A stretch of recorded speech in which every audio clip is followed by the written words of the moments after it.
So over the past couple of weeks, some of you have directed me to this very strange project. It's a city that's 170 kilometers long, 500 meters tall, and it's basically a line cutting straight across a desert with a facade made of mirrors. And you can travel from one end to the other end in just 20 minutes. It's got an ultra super high speed public transit, which eliminates the need for cars and prioritizes walking. At first I thought it was a metaverse project, but it is a real project. The initial estimates for this project was $500 billion, and now they're estimating at $1 trillion. And it's expected to house 9 million residents. There's been a lot of marketing around this, so let's unpack this project a little bit from the design and urban planning point of view. So a little bit of context. NEOM is a part of the Saudi government's bigger initiative to diversify the economy away from oil. And as a part of their plan, they're investing heavily into infrastructure projects, as well as education, tourism, research, anti-aging technology, and there's a really big focus on future industries like renewable power. And the Saudi Arabian government set up an entire zone for the NEOM developments in an area called Tabuk. There's areas that's already finished construction, including a seaside resort, a massive development for the royal family, and an airport directly connecting to Riyadh, which is the capital of Saudi Arabia. The line is probably the most public and heavily marketed part of this NEOM developments. The graphics to date have been really beautiful and really compelling. According to Mohammed bin Salman, this concept has a bunch of advantages that's going to make this the city of the future. By the way, it's going to have zero carbon emissions and it's going to run on clean, renewable energy. The city is going to be structured on 3 different levels. At ground level, you're going to have your pedestrian zone. There's going to be no roads and no cars, and there's going to be tons of parks and trees to encourage walking. The second level functions as a service level with shops and other commercial spaces. And on the third level, you got your goods and transportation with this ultra high-speed transit system. This connects the different city modules so that all of your activities can be done by public transport or by walking. And all of your daily needs can be met pretty much within a 5-minute walking distance. This whole idea is built on the premise that most big cities are born out of the Industrial Revolution, and they were built for machines and cars and industry rather than for people. The line would save humanity from this commuting nightmare. But is a rigid line really going to meet people's needs? And is this really the most conducive shape for a city? There's just a lot of questions that come up when I look at this. The first one was the design's impact on the natural habitat. I mean, if the focus really is on green technology and it's designed for sustainability, why does it literally cut through the surroundings? You know, it looks like it's forcing its way into this irregular terrain, and it doesn't even take advantage of the coast, which to me seems like the most natural thing to do. I studied fragmented landscapes and wildlife corridors in architecture school when I was doing my project in the Korean demilitarized zone, and there's thousands of instances throughout the world where natural habitats have been fragmented from roads or buildings.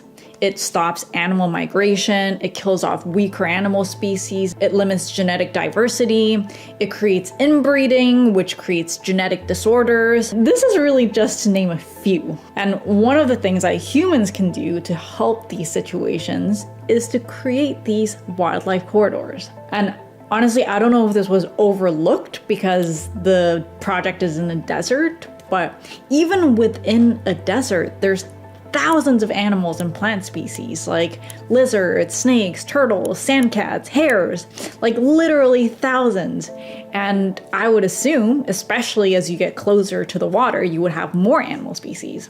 So creating this massive 170 kilometer wall, it sounds really problematic. Also, this giant mirrored wall is going to reflect the light and it's going to create these 2 really, really hot heat zones, and it's gonna fry everything around it, not to mention birds flying into it. The second thing is transportation. How does this extremely long line cut transit time compared to a rectangle or a circle? The proposal relies on this super fast transit system that's going to take you from one end to the other in just 20 minutes. That would mean that the train runs at 525 kilometers per hour if you're not accounting for all the stops. The fastest train in the world is the Shanghai Maglev, which runs at 460 kilometers per hour. There's also successful examples of how transit has been incorporated into the streetscape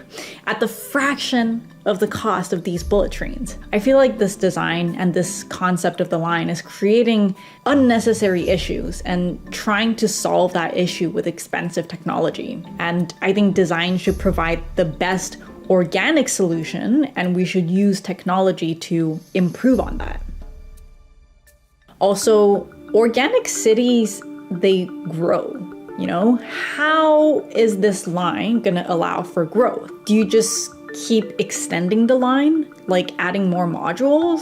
Or do you add perpendicularly, in which case it wouldn't be a line anymore? Also, if you look at studies on innovation throughout history, like Where Good Ideas Come From by Stephen Johnson, he says that innovation grew exactly when cities started to grow. And that's because there's a lot of cross-pollination and accidental meeting of ideas. He describes the different environmental examples that breed innovation, and every single instance, it's more of a maze than a straightforward line. So even if the city's been programmed so that you can access your grocery store or your local coffee shop within a 5-minute walking distance, if they're spending all of this money on it, I'm assuming that they're gonna want innovators and leaders to come live here. But a linear, rigid city just doesn't really seem like the right kind of environment for the breeding of ideas. There's also the pure logistics of this as well. For example, let's say you're making some mac and cheese, but you realize you don't have any butter. And how can you make any mac and cheese without any butter? And so you decide to quickly go to the grocery store. And if you want to do it fast, you have to walk, which with this type of verticality, you have to take the stairs if you want to do it quick. But if you have mobility issues, you're forced to take the elevator, which we all know is a little bit slow. And as we've seen from the pandemic, it's the perfect breeding ground for disease. There's some talk of, again, another high-tech vertical transportation system, which I'm sure will help revolutionize transportation in a lot of already dense cities. But putting these constraints at the outset of the design to serve this very rigid concept, I don't know how sensible that is. Also, do you think we're going to be able to cycle here? We all know cycling to your daily commute increases health, lowers stress and obesity, but you need roads of some size, which this design doesn't really seem to allow for. So, do you need to go to the basement floor to ride your bike? I don't know. I'm also not super sure how much daylight you're going to be able to get in there. This gray box is residential, but if you live all the way over here, that's a pretty unpleasant situation for you, and you're not going to be able to get a lot of daylight. So maybe the ones on the lower level are the servants and the workers, and up here, that's where all the millionaires live. If this gets built, I'm sure they're going to figure out a way to properly ventilate and structurally support this, but I think it's going to come at a serious cost. Every structural engineer is going to tell you that putting up a massive slab of wall is going to create some serious lateral stability issues. So that means all of this is going to need to have some beefy structure. This is the classic thermal convection diagram. The desert gets up to 55 degrees Celsius. That's 130 degrees Fahrenheit. So if the roof of this thing stays open, like in the renderings, you're gonna need some serious cooling in there. Or maybe they're just counting on all of these areas being shaded most of the time. But then I'm kind of curious, how do you get all of this lush greenery, right? These are only the handful of the many issues with this concept. I feel like a lot of unnecessary constraints have been created to serve this very simple concept. It reminds me of like an architecture student project that inevitably gets ripped apart during a crit. But let's say that they're able to resolve the issue of daylight, of walkability, they can make trees levitate, and sunlight can bend geometry. But in the end, the question is still, who is going to live here? You know, what kind of communities are they going to have? This is a $1 trillion project, right?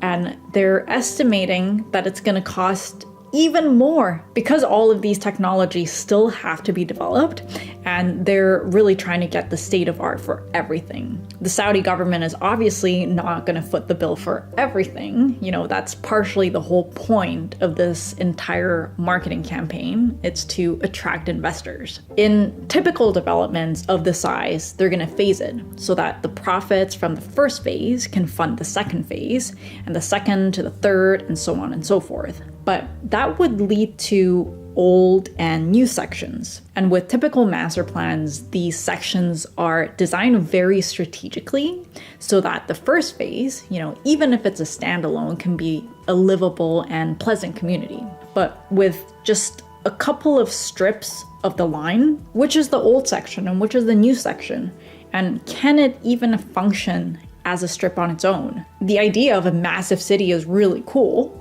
but who's going to want to move in there when it's just one little section? The Saudi government really wants to set up Neom as a free trade zone with its own tax system and legal systems that's separate from Saudi Arabia's super conservative legal system. And they're really trying to create an environment for global investors. So maybe it'll be a trade area where people come and go, but maybe few people will actually live there. They're also proposing that AI is going to help us live more efficiently, reduce waste, and live more comfortably. But people are already skittish about giving up their data, even for the most utilitarian needs. And so to expect people to do that for a city that's built and funded by an authoritarian government is, I think, asking for a lot.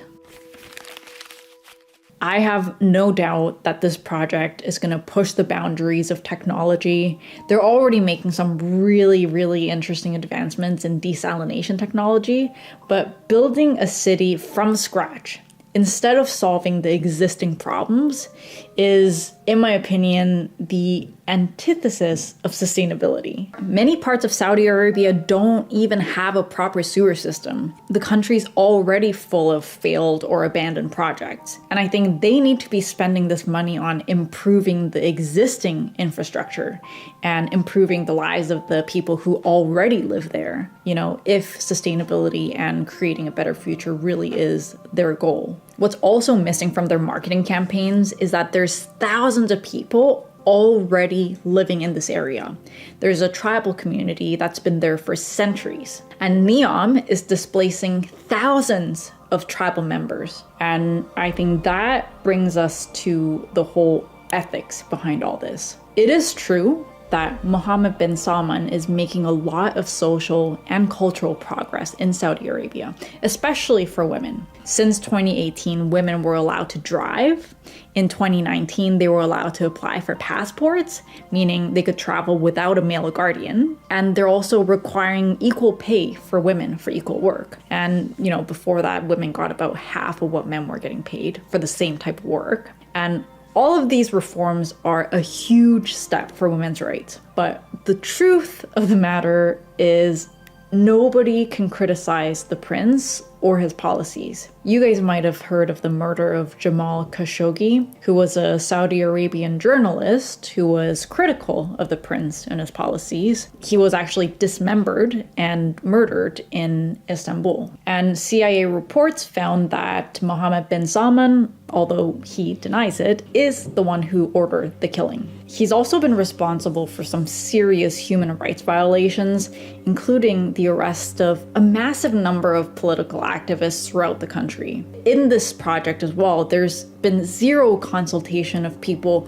who are going to live there or who live there already. And so, I don't know, maybe the purpose of this whole project isn't to build a real city after all. Maybe the whole purpose of this project is to repair the reputation and promote this positive image for the prince and his kingdom. And they're saying to international investors, look, women can drive now.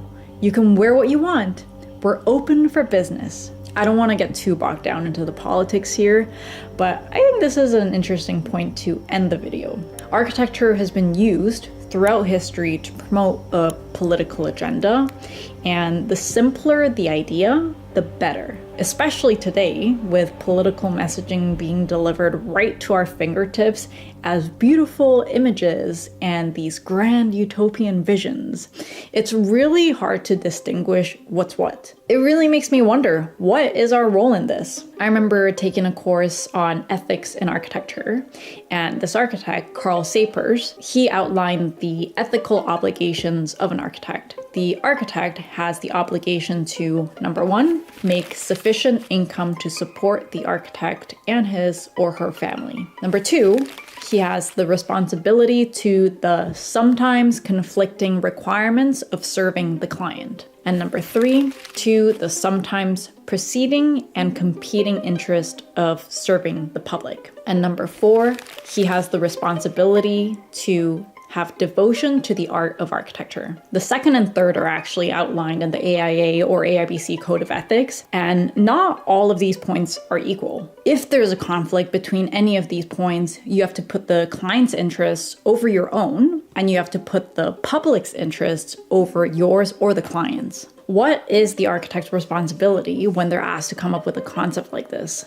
Anyways, I'll leave you guys with that. I'm really curious what you think, so let me know your thoughts in the comments. If you like this video, I think you'll also like the video where I talk about architectural concepts in sci-fi movies. I'll leave it right here. And with that, I'll see you guys in the next video.